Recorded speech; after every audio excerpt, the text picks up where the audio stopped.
is my koning se naam. Hy is die naam bo elke naam. Daar is geen ander naam bo die naam van Jesus.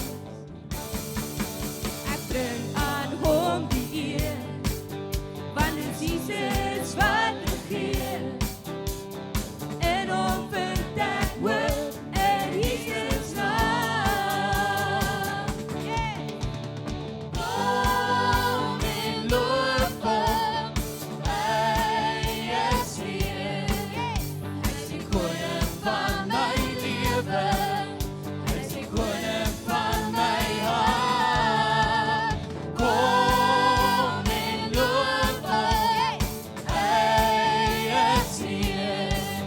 Hy is die koning van my Ons het verlede week beginne kyk en dit wat die Gees van die Here met ons wou deel, het ons gekyk na hoe om die stem van God te erken in 'n besige wêreld om ons waar daar geraas is en waar ons baie keer nie die stem van die Here erken nie. Ek het die metafoor of die analogie gebruik waar ons baie maal aan die einde van die jaar, soos met Kersfeestyd, in die mall loop. Die speakers is raas, die kinders soek geskenke, mense gesels en die mall is aan die gang en dan te midde van dit alles lei jou foon en dan antwoord jy jou foon, maar jy sukkel om die persoon te hoor aan die ander kant van die lyn, kan jy onthou? En dis nie omdat die persoon aan die ander kant waarmee jy praat nie, maar dis as gevolg van die geraas om jou, dat jy nie kan hoor hoekom die persoon nie praat nie, of hoekom jy hom nie kan hoor nie. Dis as gevolg van die interference van buite, dat jy nie kan hoor wat die persoon wil sê nie. En dan is dit belangrik om partykeer uit die geraas uit te kom, om af te sonder, om te gaan hoor, sodat jy kan hoor wat die persoon wil sê. Toe het ons gesê, baie keer in ons lewe, het ons so 'n geraas, daar is soveel dinge, ons omstandighede, ons werk, ons probleme, dit wat jy deurgaan, wat soveel geraas maak, dat jy nie die stem van die Heilige Gees hoor nie. Jy dink jy hoor die stem van die Here, maar dis baie keer ander goed wat uitskree van buite af, wat maak dat jy nie duidelik kan hoor en luister nie.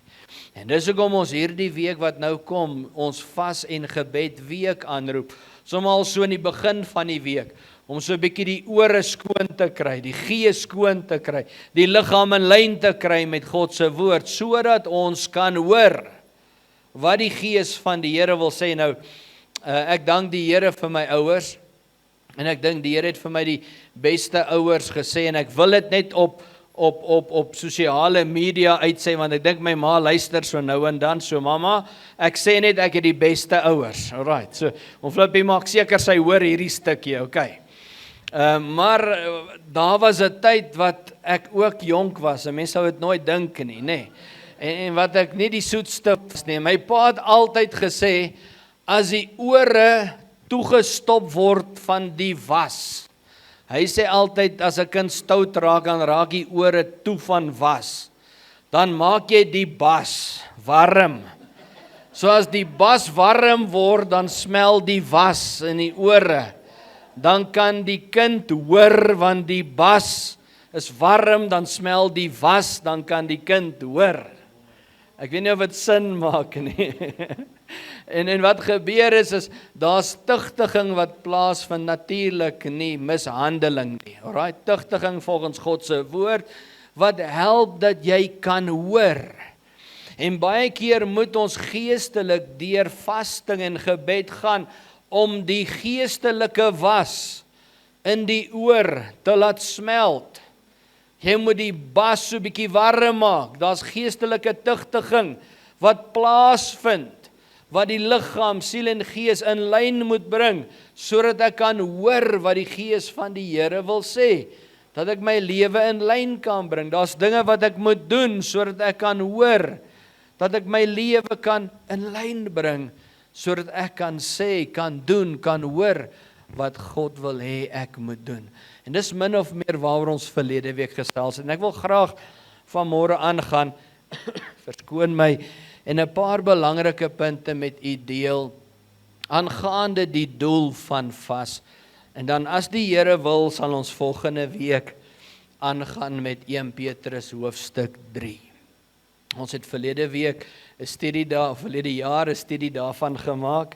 En as die Here wil, onthou ons is instrumente in sy hand, dan gaan ons aangaan daarmee. Die eerste stelling wat ek graag vanmôre wil maak, wanneer dit kom by vasting en gebed, dan nommer 1, Jesus verwag dit van sy disippels, dat ons sal vas en bid. Sê saam met my, Jesus verwag dit van ons. Dis 'n verwagting, sê verwagting. He expects it of us. Jesus expects discipline from his disciples. Vas is nie 'n keuse wanneer ek so voel of nie. Ek wil daarmee begin en ek wil dit duidelik doen en duidelik sê. Want baie keer verwar ons dit. Ons dink dit is, as ek so voel, dan gaan ek vas. Nee, Matteus 6 vers 16 kom Jesus en hy praat met sy disippels. U kan volg in die Bybel of op die bord. Hy sê daar, en wanneer julle vas. Hy sê nie, en sou julle voel om te vas, of as julle vas. Hy sê, wanneer julle vas. Met ander woorde, hy kom en hy sê, hy het daai verwagting dat julle gaan vas, so wanneer julle vas. Met ander woorde, daar gaan tye aanbreek wanneer julle gaan vas. En dan sê hy, wanneer julle vas, moenie lang gesigte trek nie. Hy sê, soos die gefeinstes nie. Hy verwys hier meer na die fariseërs en die sadiseërs, na die geestelikes. Hy sê, want hulle misbruik, of wat sê hy, hulle mismaak hulle gesigte, sodat dit deur meeste gesien kan word, dat hulle vas. Voorwaar ek sê vir julle, hulle het hulle loon klaar weg, reeds weg. Aan die ander woorde, ek vas vandag, hulle loop met hy lang gesig, sodat almal kan sien hulle vas. Hy sê, nee, gaan was jou gesig. Moenie eers vir mense sê jy vas nie. Hy sê, want wanneer jy vas, is dit om God te eer daarin. Nou sê ek nie, jy moet 'n underground agent wees vir jou familie, hulle moet nie weet nie, want hulle gaan weet jy vas nie. Ek weet ons lewe in een gesin. Amen. As jy nie in die eetkamertafel sit met etenstyd vanaand nie, gaan ons mos weet. Dis nie waarvan hy praat nie. Hy sê, moenie rondgaan buite en vir almal sê, ek vas vandag, sodat hulle moet dink jy's geestelik en heilig nie. Dat hulle moet dink jy's beter as wat hulle is nie. Wanneer hy verwys is, hy sê, jy moet jou hart ondersoek, hoekom jy vas. Maar dan sê Jesus hier, hy verwag van sy disippels. Wie van julle voel ook, of weet dat jy's 'n disipel van Jesus? En hy praat nie hier van sy 12 volgelinge, of die 70, of die 150, of hy praat van elke volgeling, elke kind van God. Vas en gebed is 'n kenmerk van gehoorsaamheid. So as jy gehoorsaam wil wees, moet jou lewe gekenmerk wees van gebed en vas. Nou ons begin ons jaar met vas en gebed, maar daar kom tye deur die jaar wat jy vir jouself beplan en bepaal volgens die leiding van die Heilige Gees. Hierdie is tye wat ek gaan vas en bid vir myself. Ek wag nie vir die kerk nie, ek wag nie vir pastoor, vir my vrou of vir ander om te sê, ek gaan vas en bid nie. En vanoggend gaan ons 'n paar punte aanraak. Hoekom is vasting en gebed belangrik? En wanneer jy in jou gees gelei voel om te vas en om te bid, dis daardie tye wat jy daai tyd uitkoop, juis om te vas en te bid. So nommer 1, God verwag dit van ons. Nommer 2, wanneer God vas, dan plaas ons vertroue in God. Met ander woorde, you place your trust and your dependency on God. Nou daar is sekere dinge wat, kom ons wees eerlik, ek en jy weet ons kan dit doen. Daar is sekere dinge wat jy weet jy in jou eie vermoë kan verrig. Want God het jou die vermoë gegee om dit te kan doen. Maar dan kom daar ander areas in jou lewe waar jy weet, ek het nie die vermoë nie. Ek het God nodig. En daarbey praat ek nie groot nie. Ek dink nie aan myself ek kan sekere dinge doen en ek het God nie nodig nie. Ek het hom in elke area nodig. Maar hy het my sekere talente gegee en vermoëns gegee dat ek sekere goed kan doen. Byvoorbeeld as ek gaan dromme speel, dan weet ek kan dromme speel. Ek ken 'n beat.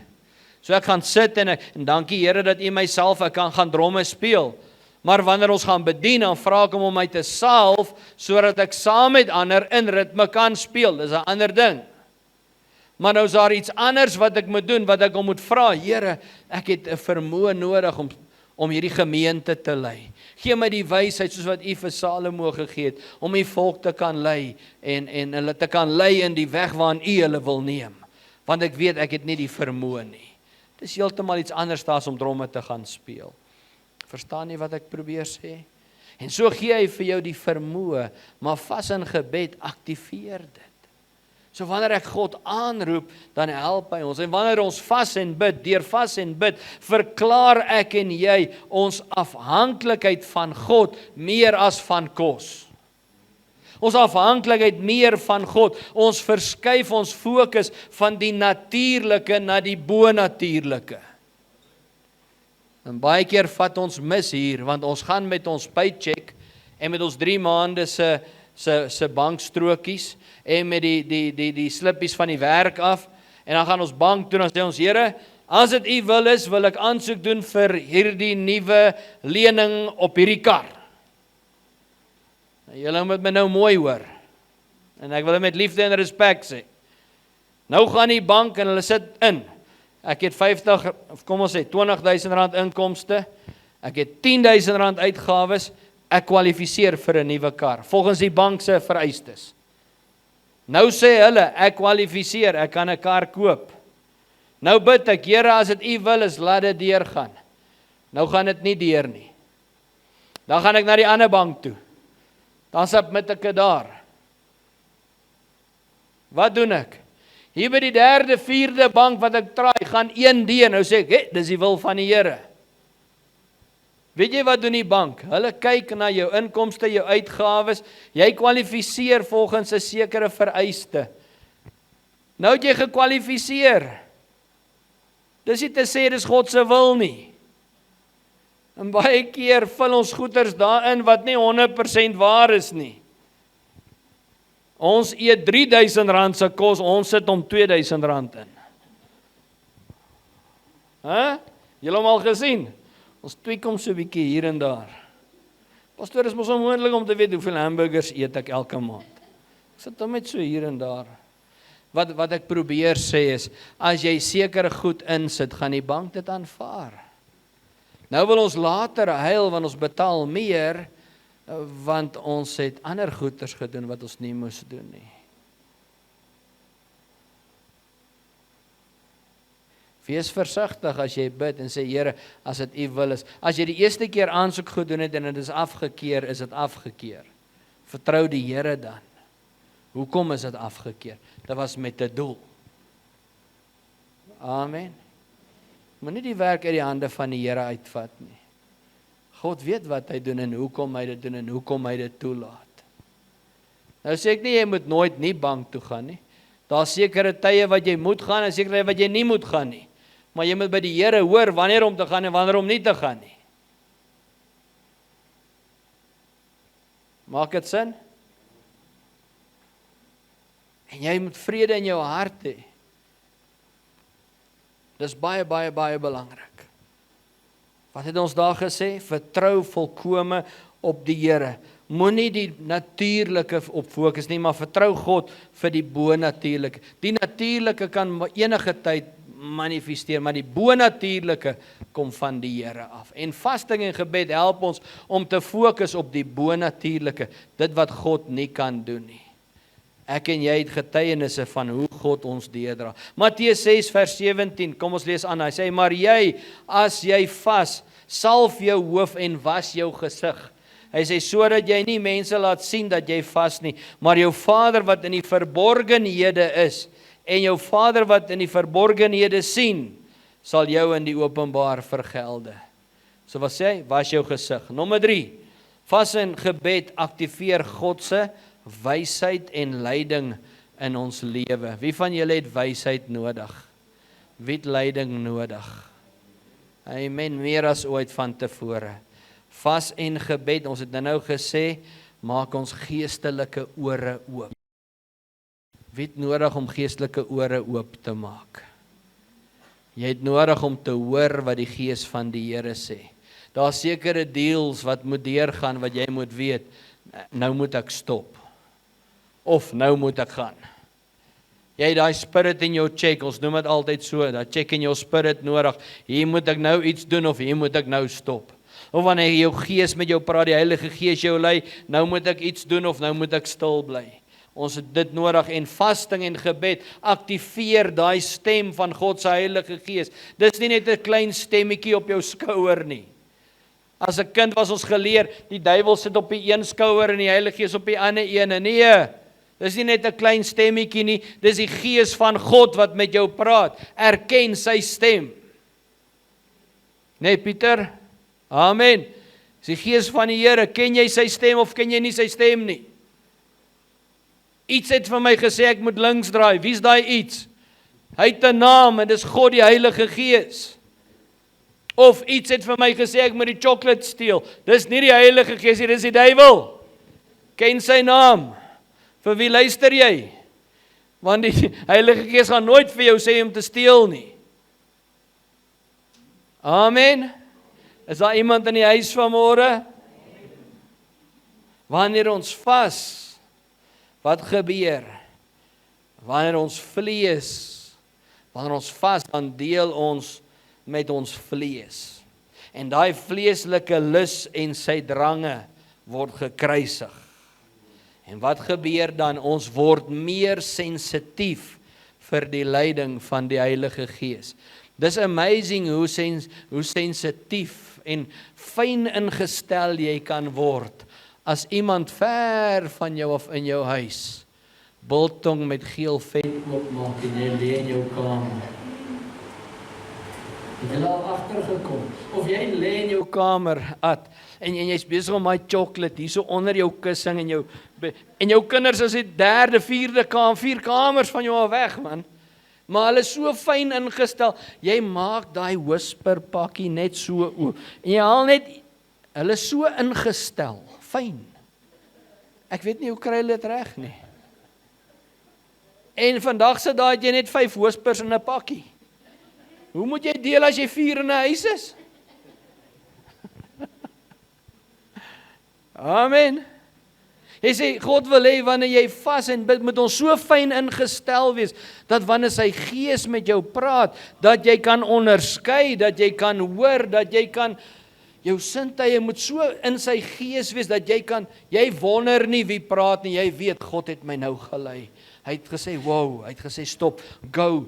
As hy sê, gaan links, bid. Ek moet luister na sy stem. En dis hoekom dit belangrik is om te vas en te bid. Nie om te sê ek is geestelik, ons kerk het gebid hierdie maand, ons het, nee. Dis actually om onsself te verootmoedig. Wat is 'n mooi woord? To humble ourselves.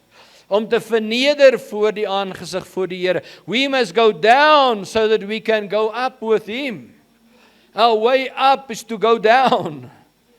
Om te groei in die Here beteken ek moet af. Ek moet myself verneder voor die Here. Amen. Ek moet sensitief raak vir die stem van die Heilige Gees. In Handelinge 13 vanaf vers 1, bly saam met my in jou Bybel, want hier's 'n paar wille name wat julle saam met my moet help uitspreek. Maar vir my so 'n mooi voorbeeld van sensitiwiteit en om te wag op die Heilige Gees. Handelinge 13 vanaf vers 1. As jy daar sê, amen. Hy sê, en daar was in die plaaslike gemeente in Antiochië. So, wat ek wil hê, jy moet die idee vind, dis min of meer, kom ons sê in ons gemeente, want hulle praat van die plaaslike gemeente. So kom ons sê, soos in AG is Nuwe Begin, ons kerk. Dit was net in Antiochië, alright. So daar was in die plaaslike gemeente in Antiochië sekere profete en leraars. So daar was leiers, van hulle was profete, pastore, leraars, mense in die gemeente. Hy sê naamlik Barnabas en Simeon, wat Niger genoem was, en dan Lucius, die Sireneer, en dan Manayan, ja, wat saam met Herodes, die viervors groot geword het, en Saulus. Het julle hulle gelees? Alright. Engels, ek dink spreek jy maar dieselfde uit. Maar dit was hy manne. Okay. Ons moes eintlik net gesê het en leraar, skiep die res, vers 2. En hulle, al hy klomp, was besig, al hy manne met die groot name, was besig om, wat sê hy daar, die Here te dien en te vas. So wat het hulle gedoen? Hulle het die Here gedien in die plaaslike gemeente en hulle was besig om te vas. En hoor nou wat sê hy? Hy sê, en terwyl hulle besig was om die Here te dien en te vas, het die Heilige Gees gesê, nie mense nie, die Heilige Gees, sonder nou Barnabas en Saulus vir my af, vir die werk waarvoor ek hulle geroep het. So God het hulle geroep, maar wat het hulle gedoen? Terwyl hulle gewag het, voordat die Heilige Gees hulle gesalf het, het hulle gevas, hulle het bedien, hulle het geprofeteer, hulle het lering gegee, hulle was besig in die plaaslike kerk. Met ander woorde, hulle was besig om te bedien. En dan sê hy daar, en toe hulle gevas en gebid het, het hulle hande opgelê, laat hulle gaan. Het hulle gestuur, en hulle het hulle laat gaan. Met ander woorde, hierdie manne was daar, hulle het bedien, hulle was in die kerk, dit wat hulle kon doen, het hulle gedoen, hulle het geleer, hulle het gevas, hulle het gebid, en wat het hulle gedoen? Die Heilige Gees het hulle raak gesien.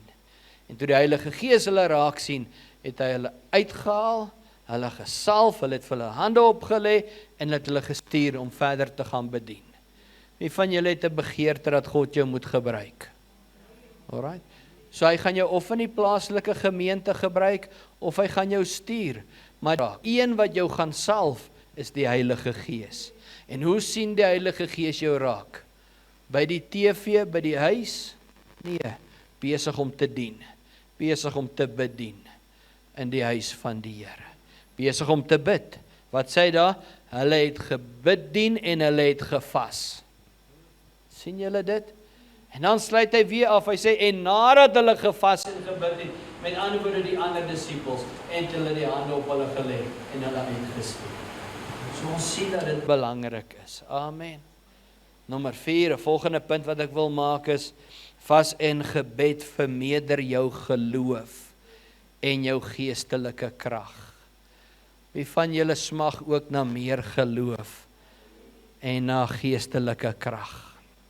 Weet jy, ek dink so aan Petrus.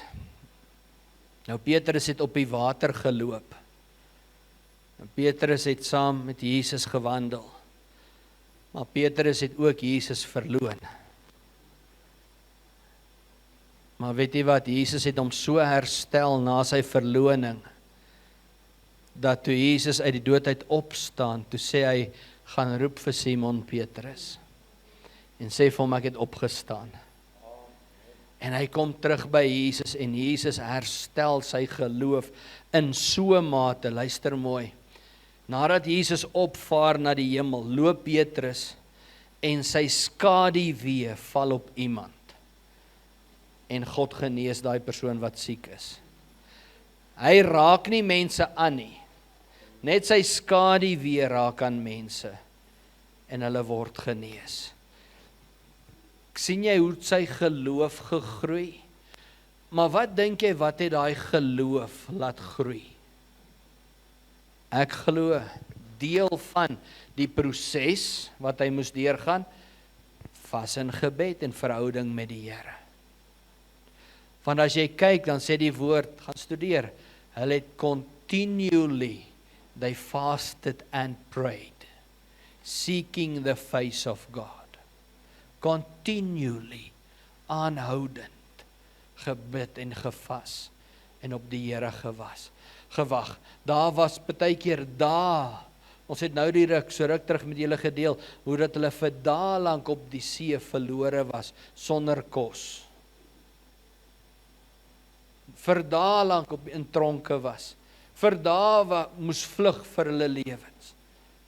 Van die beskerming, die voordeel gehad het, so ek en jy in 'n drive-through, om maar deur te gaan in 'n Big Mac of 'n Small Mac of 'n Medium Mac and Chips te kom bestel nie. Verstaan jy wat ek bedoel? Maar wat het hulle gedoen? God vertrou. Daar is sekere geestelike vestings en probleme, ons het verlede week daaroor gepraat, wat net vas en gebed, gekombineer met die woord, kan verbreek. Daar sekere deurbrake wat net deurkom met vasting en gebed. Prayer and fasting increases our faith, godly power and our authority. Lukas 10 vers 19, hy sê, kyk, ek gee aan julle die mag om op slange en skorpioene te trap en oor die krag van die vyand, en niks sal julle ooit skade kan doen nie. Is dit vir alle Christene bedoel? Nee, net vir die wat in God glo. Want daar's baie wat net die naam Christen op 'n papier skryf, maar hulle is nie kinders van God. Gees vervuld, autoriteit in Christus nie. Hulle het die naam Christen op papier, but they don't have godly power and godly authority. Daar's 'n groot verskil om 'n Christen in titel te wees en kind van God te wees. Daar's 'n groot verskil om autoriteit in die naam van Jesus te dra en maar net 'n Christen te wees want jou pa en jou ma was 'n Christen. Met baie liefde en baie respek gesê. Amen. Vers 20 sê daar, as ons aangaan, maar julle moenie daaroor bly wees dat geeste aan julle onderworpe is nie, maar wees liewer bly dat julle name in die hemele geskrywe is. Amen. Vas en gebed ontsluit goddelike autoriteit.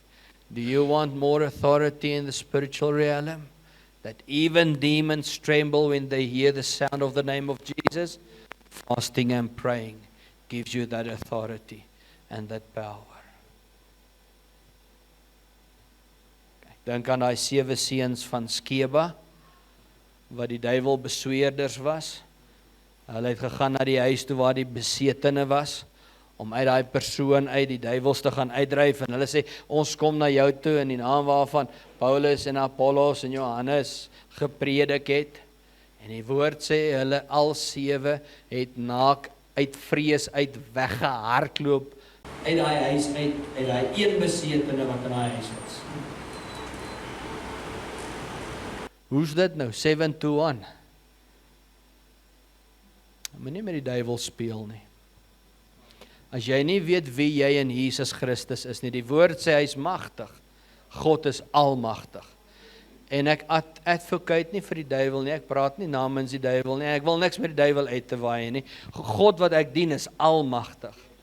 Ek soek nie die duiwel nie, ek wil niks met die duiwel te doen nie, maar as hy my pad kruis, deel ek met hom. Ek soek eerder God en sy geregtigheid en sy koninkryk. Amen. Daar's te veel demon hunters en soek 'n duiwel agter elke bos. Soek God terwyl hy te vinde is. En as die duiwel jou pad kruis, deel met hom in die naam van Jesus en gaan aan. Die Here sê, soek my terwyl ek te vinde is. Amen. But it's your choice. Choose for yourself. Amen.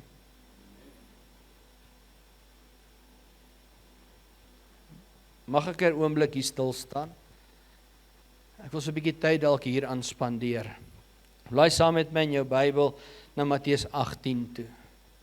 Matteus 18 vers 15 wil ek gou 'n gedeelte vir u lees en jou aandag daarop fokus. En dan wil ek iets uithaal vir jou terwyl ons praat van geestelike autoriteit en die krag wat ons het in Jesus. Want ek dink dis iets wat ons baie keer misvat as kinders van die Here. Dis goed wat ons baie keer quoteer en ons sien dit raak en ons wil dit lewe, maar ons mis baie keer 'n aspek omtrent hierdie ding. OK, so Matteus 18 vers 15 lees soos volg. Hy sê, en as jou broeder teen jou sondig, met ander woorde, as jou boetie of jou sussie of jou pa of jou ma of jou tannie of jou oom of iemand naby aan jou, en nou praat hy geestelik ook, teen jou sondig, iets teen jou het, iets teen jou gedoen het, gaan bestraf hom. Met ander woorde, tussen jou en hom alleen. Daai bestraf sê nie, ek bestraf jou in die naam van die Here en ek dryf vir die duiwel uit nie. Hy sê, gaan maak reg met hom. Gaan maak vrede. Hy sê, gaan praat, gaan deel jou hart, gaan maak reg. Gaan sê vir hom, my boetie, jy het my seer gemaak, maar ek het jou dalk seer gemaak, ek wil gaan reg maak. Gaan maak vrede. Amen. Ja. Amen, alright. So, hy sê, gaan bestraf hom tussen jou en hom, een op een. Dan sê hy, as hy na jou luister, dan het jy jou broer gewin.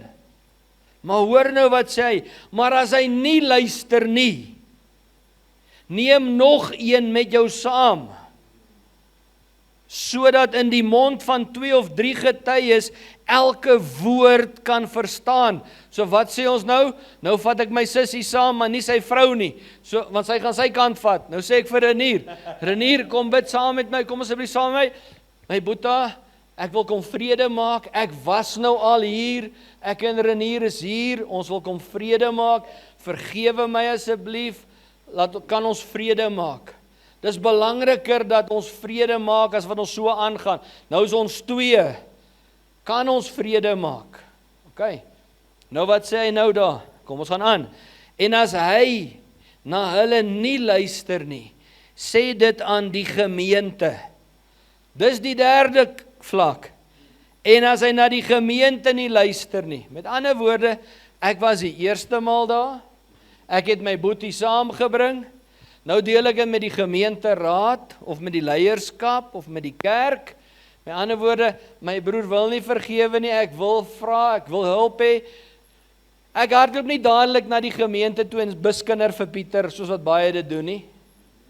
Ons gaan maak eers vrede. Verstaan julle die proses? OK? En dan as hy nie wil nie, dan kom ek. Hoekom? Want eenheid is belangrik. Vryspraak, vergifnis. Daar's 'n proses wat God ons gee. En dan sê hy daar, en as hy na die gemeente ook nie luister nie. Hoor hierdie woorde wat sê, hy sê, laat hom vir jou wees soos die heiden en die tollenaar. Wat beteken dit? Hy word afgesny en hy word nie deel van jou lewe nie. Maar dis 'n baie moeilike woord, want dit beteken nie jy sny hom af nie en jy gooi en verwerp hom nie. Jy het nie meer aandeel aan wat hy doen nie. Hy sny hom af, want hy wil nie repent nie. Maar hoor nou, hy gaan aan, nie daar stop nie. En nou sê hy, voorwaar ek sê vir julle, alles wat julle ook op hierdie aarde bind, sal in die hemel gebonde wees. En alles wat julle op hierdie aarde ontbind, sal in die hemel ontbinde wees. Hoekom lees ek hierdie gedeelte? En ons gaan nou aangaan. Baie keer bid ons, en ons bestraf mense, en ons bind goed op die aarde, en ons is baie geestelik oor hierdie ding. En ons bid vir ander, en ons bind en bestraf en ontbind goed in mense se lewens en in hulle omgewings en alles, en niks gebeur nie. En dan sê ons, ja, maar hoekom gebeur dit nie in ons lewe nie, en waar is die Here in? En jy bid en jy bestraf en jy bind, maar dit gebeur nie. Gaan vra die vraag, wie het jy nou nog nie vrygespreek en vergewe nie? Want jy loop met goed teen jou broer en jou suster, wie jy nog nie gaan regmaak het mee nie, maar aan die ander kant wil jy geestelik wees, wil jy nog mee loop en goed geestelik wil bind en ontbind.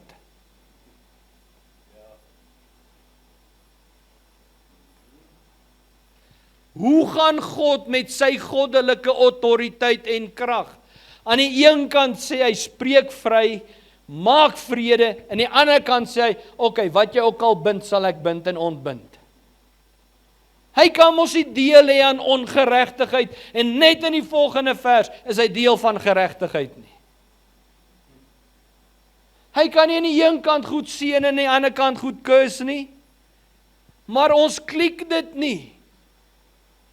Nou dink ons, nee, okay, as ek daai deel uithaal en ek vat hierdie stukkie, en oor 2 weke haal ek hierdie stukkie uit en ek kwoteer dit in my lewe, dit is okay.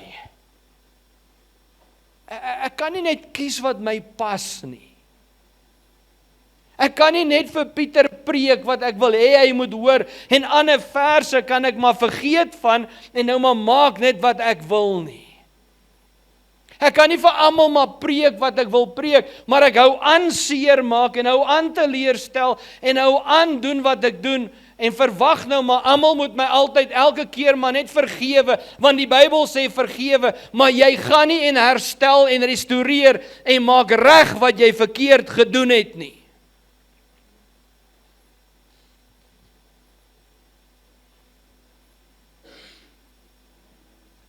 Dis hoekom jou lewe nie die guns van God op het nie. Dis hoekom daar nooit blywende vrede op jou lewe is nie. Daar kom van seisoen tot seisoen deurbrake, maar daar's konstant 'n oop deur. Want daar bly 'n oop deur van goed inbreek, inkom, van goed of iemand wie jy nog moet gaan regmaak. Of hulle moet regmaak teenoor jou, of hoe dit ook al sy. Want nou bind ek dit, die oomblik wat ek dit bind, môre kom daar iets in wat daai binding kom losmaak. Maak dit sin, ek probeer dit menslikerwys verduidelik. En dit het niks met die kerk, met die pastoor, of met jou leierskap, of met enige iemand anders te doen nie. Dis jou eie lewe waar jy knope maak, dan kom die duiwel en kom maak hy die knoop los. Want jy het die goed gemaak. Dis wat die Bybel daar sê. Kom ons lees verder. Hy sê, weer sê ek vir julle, as 2 van julle saamstem op die aarde oor enige saak wat hulle mag vra, dit sal hulle ten deel val van my Vader wat in die hemele is. Want waar 2 of 3 in my naam vergader, daar is ek in hulle midde. Wanneer gebeur dit? Wanneer God deel kan wees van iets. Kom ons blaai net weer enetjie terug, 'n paar verse terug. As daar onvergewensgesindheid is, en daar's nie vrede nie, van beide kante af nie, hoe gaan God deel van daai verhouding kan wees? Hoe gaan hy sy seën daarop kan uitspreek?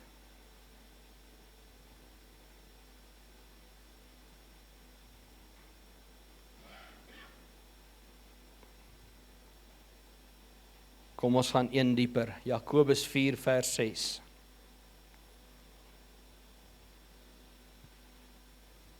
Jakobus 4 vers 6 sê, maar hy, dit is God, gee groter genade. Daarom sê hy, God weerstaan die hoogmoediges, maar aan die nederiges gee hy genade. Onderwerp julle dan aan God, weerstaan die duiwel, en hy sal van julle wegvlug. Nader tot God, en hy sal tot julle nader. Reinig die hande, julle sondaars, en suiwer die harte, julle dubbelhartiges. Weeklaag, treur en ween. Laat julle gelag in treurigheid verander word, en julle blydskap in bedruktheid. Verneder julle voor die Here, en hy sal julle verhoog. Ek kan nie anders as om aan vasting en gebed te dink, terwyl ek hier lees nie. Hy sê, broeders, moenie van mekaar kwaad spreek nie. Wat het ons dan nou van gepraat? Hy sê, die wat kwaad spreek van sy broeder en sy broeder oordeel, spreek kwaad van die wet en oordeel die wet. En as jy die wet oordeel, is jy nie 'n dader van die wet nie, maar 'n regter. Hy sê, een is die wetgewer, hy wat mag het om te red en te verderf. Maar jy, wie is jy wat 'n ander oordeel? Wie is jy wat 'n ander oordeel? So wie is jy wat mag sê, jy moet dit en jy moet dat? Maak dit sin? Nou ek wil 'n voorbeeld gebruik uit familieband. Jy kry 'n dogtertjie van 8 jaar oud in ons familieband. 8 jaar, 10 jaar en 12 jaar. Mamma gaan dood. En hulle al 3 kinders word in daai milieu groot. 8, 10 en 12. 8-jarige word gesien as die jongste en die kleinste, die baba. Die jongste en die kleinste word altyd opgepiep, want 10 en 12 moet omsien na 8. Dis hulle plig, of hulle wil of nie. 10 is die middelkind. 10 het 'n verantwoordelikheid om te sien dat dit goed gaan met beide. 12 moet omsien na albei die ander. Buitestanders kom en plaas ekstra las bo op die eerste 2 oudste kinders. En sê, julle moet nou mooi kyk na baba sussie. Want sy is die jongste hier onder julle. En hulle dink nie, al 3 kinders het trauma deurgegaan, seer deurgegaan, het 'n mamma of 'n pappa verloor, en hulle al 3 het seer nie. Hulle al 3 het deur verwerping gegaan, hulle al 3 het dieselfde seer deurgegaan. Inteendeel, die ouer kinders gaan erger dinge deur, want hulle verstaan dit erger as wat die jongetjies en die kleintjies gaan. Maar die geneigtheid is dat die kleintjies dit erger ervaar as die grootes. Is dit nie hoe die normaal is nie? Nou word daar gesê, dit was vir my gesê, toe my pa doodgaan, jy het groot skoene om in vol te staan. Wat 'n las om op die kind te plaas. God het nooit van my verwag om my pa se skoene vol te staan nie. Hy het my eie skoene gegee om vol te staan, met liefde en respek gesê. So lief as wat ek my pa het, en ek sy voorbeeld wil hê, en hy my rolmodel is, hoef ek nie sy skoene vol te staan nie. Maar dis 'n las en 'n burden wat hulle op jou plaas om te sê, ek moet nou sy skoene vol staan. Want ek dink as iemand doodgaan, het hulle niks beter om te sê nie. So nou sê hulle, maar jou pa se skoene vol staan. Die voorbeeld wat ek gebruik is, uit onkunde plaas ons soveel goeders op die kinders, en ons mis baie keer mense en kinders wat groot word, en ons mis omstandighede wat kinders en mense deurgaan, en hulle moet maar net cope, en moet maar net aangaan, deur omstandighede. En wat gebeur? Mense en omstandighede word nooit mee gedeel nie. Hoekom? Want dis maar hoe dit is.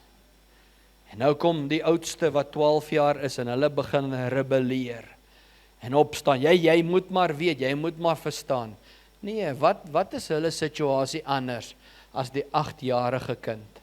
Hulle het ook 'n pa, ook 'n ma, ook 'n boetie verloor, net soos al die ander. So of jy 8 is, 12 is of 21 is, die trauma is dieselfde.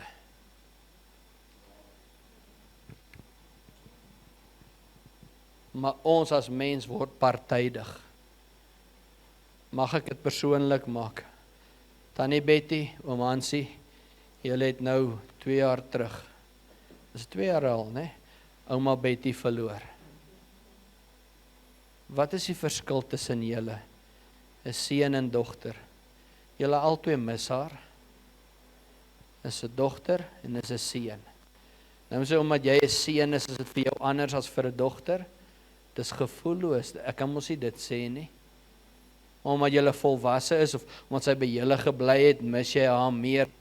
Ek kan nie dit sê nie, maar hoe kan ons dit van kinders verwag en van kinders sê en van mense sê?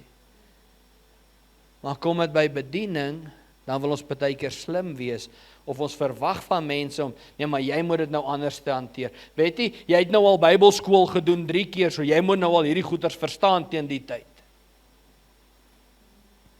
En weet julle wat, geestelik mis ons baie keer geleenthede. Ekskuus dat ek bietjie stil staan, maar ek ervaar in my gees, dis iets wat ons moet aanspreek. En wat die kerk moet vrykom van. God is nie 'n aannemer van persoon nie. Vas in gebed help ons om te breek met die verlede, is die volgende punt wat ek wil deel. So as jy dalk in 'n situasie was soos wat ek nou verduidelik het, vasting en gebed help ons om daarmee te breek.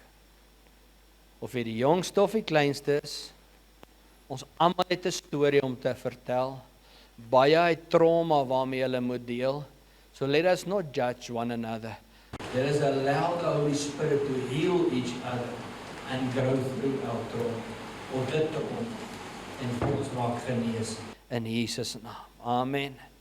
En die laaste een, vas en gebed help ons om die eie ek, te laat sterf.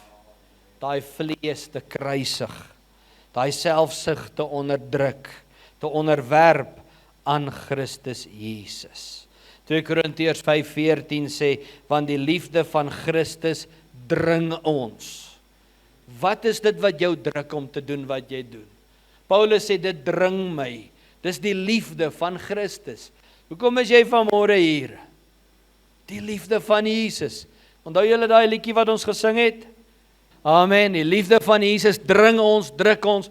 Die liefde van Jesus is wonderbaar.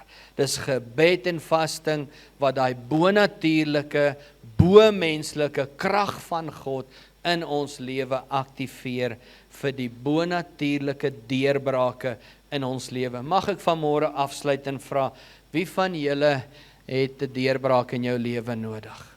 Fisies of geestelik? Dan is die enigste manier is om God te soek. Vas in gebed. Amen. Afsluiting, ek dink in Lukas 2 vers 36 praat die Bybel van 'n vrou met die naam van Anna. Jy kan in die eie tyd gaan lees. Anna was 'n vroutjie van 84 wat van haar maagdelikheid af getroud was met een man. En die woord sê sy het van haar maagdelikheid was, as ek reg kan onthou, 7 jaar getroud gewees met haar man. En van daar af het sy in die tempel gebly. En sy het gewag op die Messias se openbaarmaking. En sy het vir 84 jaar gevas en bid totdat Jesus gebore is. Sy het nie weggegaan en weggebly van die Bybel af, van die tempel af nie. As jy daar gaan lees, sy het met vaste en gebed. Hoe ouer sy word, hoe meer getrou was sy aan die Bybel. Hoe meer getrou was sy aan die tempel. Hoe meer het sy gevas, hoe meer het sy gebid. Wat 'n voorbeeld van 'n vrou wat geglo het vir die Messias. Vasgehou aan die Here. Hoe ouer, nie kouer nie, hoe meer getrouer. Amen. Dis waaraan sy die Here vertrou het. Dis die God waaraan ons vashou. Dis die Here waaraan ons glo. Amen. Wat 'n awesome voorbeeld.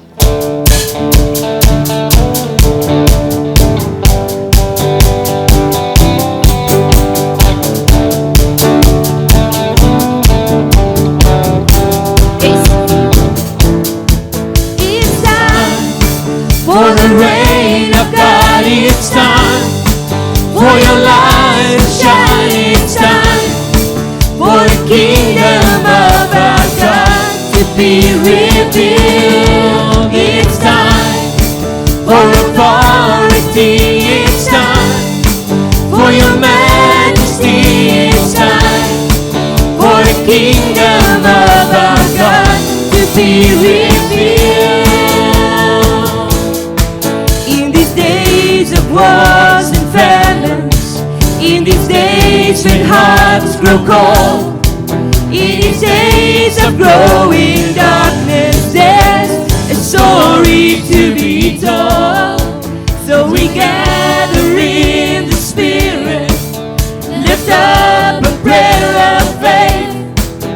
proclaim the mighty